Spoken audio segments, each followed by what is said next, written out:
E aí galera, Paradinha Esportiva na área. Você pode ver a gente aqui no ClickTube, sempre nos vídeos do YouTube. Agora também tem a opção dos podcasts aí no Spotify. Acompanha a gente aqui, toda semana tem um vídeo novo aí pra gente bater um papo e discutir o futebol. Sempre prevalecendo o futebol arte, né? Aqui é um espaço de defesa do futebol arte. E é o seguinte, galera, muita gente me pergunta, eu sou jornalista esportivo há quase 30 anos, né? Como é que é essa relação? A gente gosta do futebol, todo jornalista esportivo entra porque gosta de futebol, tem algum time do coração, tem ídolos, né? E como é que funciona isso, né? Porque de repente o jornalismo te coloca, né, para entrevistar de repente o teu grande ídolo, né? Foi o que aconteceu comigo quando eu tive a oportunidade de entrevistar o Dr. Sócrates. Já já eu volto para contar essa história aí, tá bom, minha galera? Roda a vinheta da Paradinha Esportiva aí.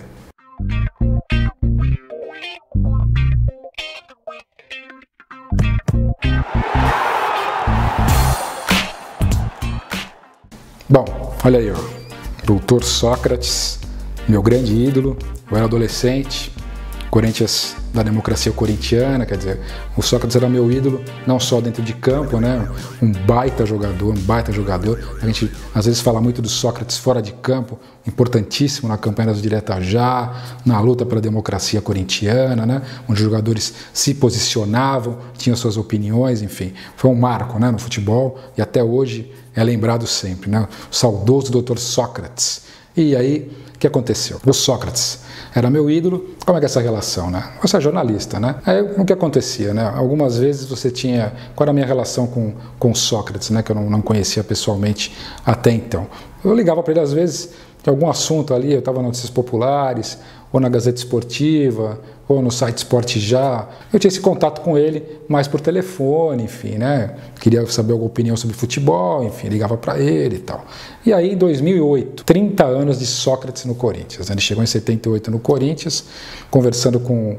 Eu era editor executivo aqui em São Paulo do Esporte Espetacular, conversando com o Sidney Garamboni, que era editor-chefe do programa. Ele, pô, a gente podia entrevistar o Sócrates, enfim, né? E aí eu falei, pô, boa ideia e tal, né? Mas né, pensando num gancho e tal... Pesquisei aqui, 30 anos que ele chegou no Corinthians. Maravilha, marquei entrevista com Sócrates, fui para Ribeirão Preto. O que aconteceu, meus amigos? O Magrão esqueceu na entrevista. Fui para Ribeirão Preto e tal. Aí, atrás dele, falou assim, pô, a gente não tinha marcado aqui em São Paulo, ele tinha ido para São Paulo. Não sei se realmente ele achou que tinha marcado lá. Eu achei que tinha deixado claro que ia ser em Ribeirão, enfim, teve esse contratempo, mas aí fiquei mais um dia em Ribeirão e no dia seguinte acabei entrevistando. Foi uma entrevista maravilhosa, assim, né? O Sócrates se abriu muito ali, falou de como era ter sido para ele, né? O cara que jogava no Botafogo de Ribeirão Preto, enfim, né? Uma cidade do interior de São Paulo, cidade grande, mas enfim, outras características, né?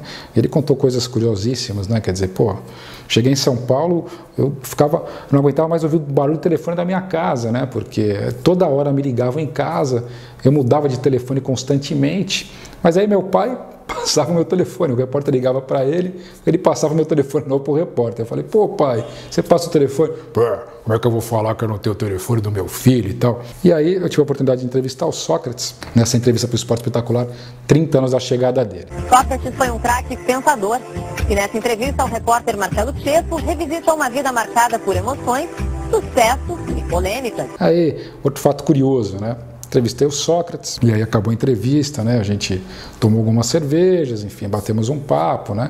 Tava junto o Fernando Cachaça, que é um grande amigo dele de Ribeirão Preto também, né? Um cineasta lá.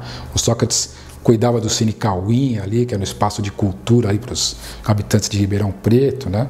O Sócrates é uma grande personalidade de Ribeirão Preto.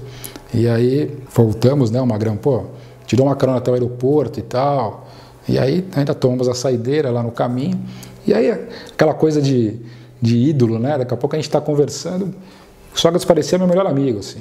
Começou a se abrir, falou do relacionamento que ele teve quando era jogador do Corinthians ainda, né? Agora eu vou revelar, enfim. Ok.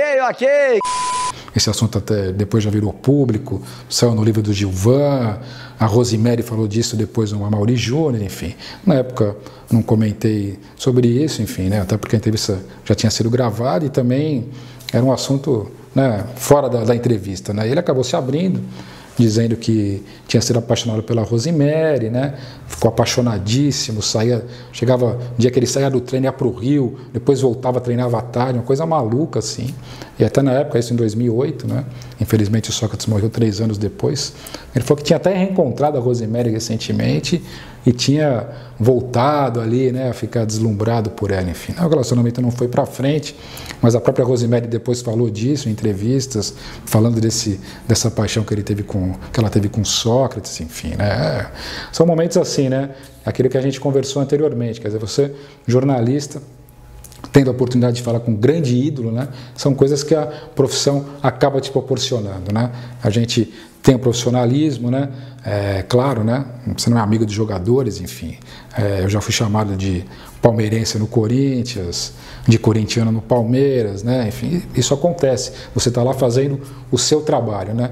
Mas com Sócrates acabou tendo essa coisa ali de você conciliar a profissão com esse negócio aí pô, daqui a pouco o cara tá conversando sobre a vida dele, de paixões que eu nunca imaginei que tivesse acontecido, né? Que eram histórias que quem viveu a época sabia, as pessoas próximas dele, enfim, né? Mas era uma coisa que tinha ficado mais ou menos escondida ali, né? Não tinha essa maluquice que tem hoje aí, né? De jogador sendo flagrado, né? Os paparazzis correndo atrás. Imagina hoje a loucura que ia ser. Provavelmente esse romance do Sócrates e da Rosemary já teria estourado há muito tempo. Espero que vocês tenham gostado. A gente vai, de vez em quando, relembrar esses casos curiosos, essas entrevistas, né? Esses casos da bola aí que a gente chama, porque eu ainda peguei um momento bom, né? Hoje é muito mais restrito o contato da imprensa com jogadores, né? Praticamente fica limitado ali às coletivas de imprensa, né?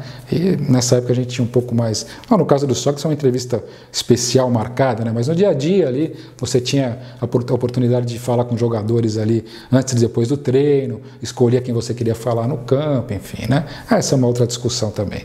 Espero que vocês tenham gostado. Se gostaram, dê aquele like lá no vídeo. E a Paradinha Esportiva, como eu disse, toda semana está na área. Um abraço e obrigado!